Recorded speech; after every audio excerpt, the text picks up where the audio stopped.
हमारे यहाँ जो छोटी दीपावली के पूजन का जो महत्व है, छोटी दिवाली के पूजन की जो प्रधानता है, हमारे यहाँ कहते हैं कि ये छोटी दीपावली है। अमावस्या के एक दिन पहले, रूप चतुर्दशी के दिन, या आप नरक चतुर्दशी के दिन हम जो भगवान का गुणगान कर रहे हैं, हम जो भगवान का स्मरण कर रहे हैं, हम भगवत चरणारविंद का रसस्वादन ग्रहण कर रहे हैं, उसका एक आनंद सुख, उसकी भक्ति का सुख एक अलग है। महाराज क्यों कहते हैं इस छोटी दीपावली को नरक चौदस, नरक चतुर्दशी?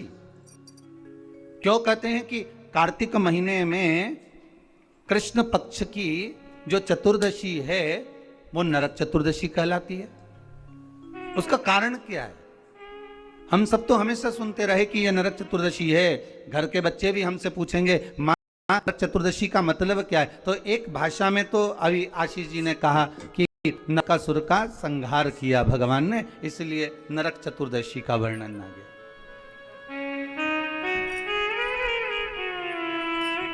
केवल एक नरकासुर का संहार करने पर नरक चतुर्दशी का महत्व वर्णन हो, पर हमारे शास्त्र, हमारे वेद, हमारे पुराण हमें जो वर्णन करते हैं महाराज, एक सुंदर नगरी में रांतिदेव नामक का एक राजा निवास कर रहा है।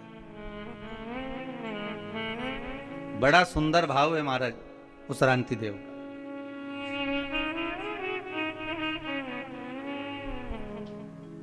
धर्म का चर्चा करना, भजन करना, कीर्तन करना, स्मरण करना, नाम जाप करना, ये रांतिदेव के नियम था। धर्म से पीछे कभी नहीं हटा, क्योंकि मानव का यदि शरीर मिला है, मनुष्य की देह मिली है, तो मानव का शरीर अगर प्राप्त हुआ है तो हम क्यों ना धर्म से जुड़कर चलें? हम क्यों ना सत्कर्म करें?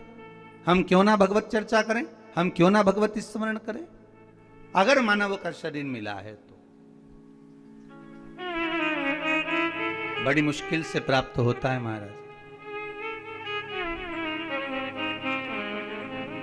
84 लाख योनियों में केवल एक मानव का शरीर ही है जिसके माध्यम से हम पूर्व के कर्म का भोग लेते हैं और भगवान का भजन कर कर उस कर्म को हम काट भी लेते हैं। केवल एक मानव का शरीर, केवल एक मनुष्य की देह।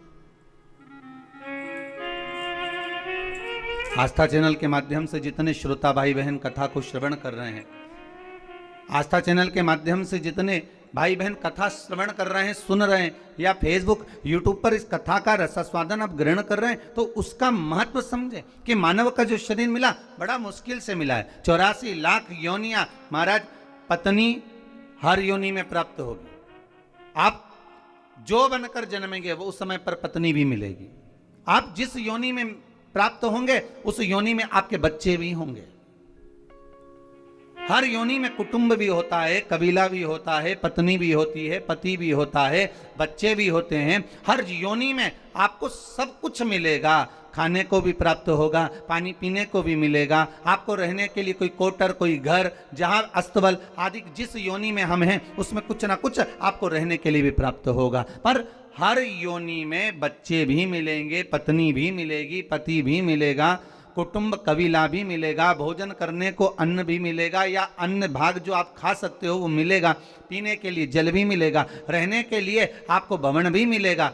आप जहां रहने का है वो सब प्राप्त होगा, प्रत्येक योनि में प्राप्त होगा, प्रत्येक योनि में। बस एक चीज प्राप्त नहीं होगी, वो क्या महाराज?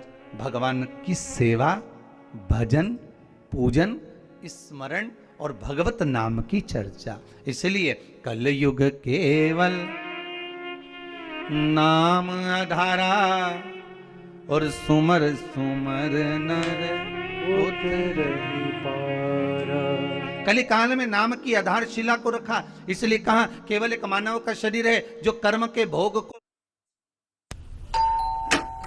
हाय हाय दीदी। अरे जीजू आइए। बड़ी गर्मी करवा रखी है। साले साहब आपके लिए ही तो लगवाया।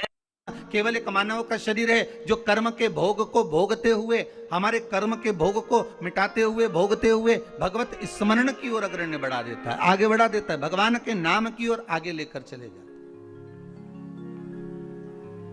महाराज इसलिए शायद कहा कि मिलती है राम नाम की दौलत कभी कभी, मिलती है राम नाम की दौलत कभी कभी, मिलती है राम नाम की दौलत कभी कभी, मिलती है राम नाम सब गाइए की दौलत कभी कभी।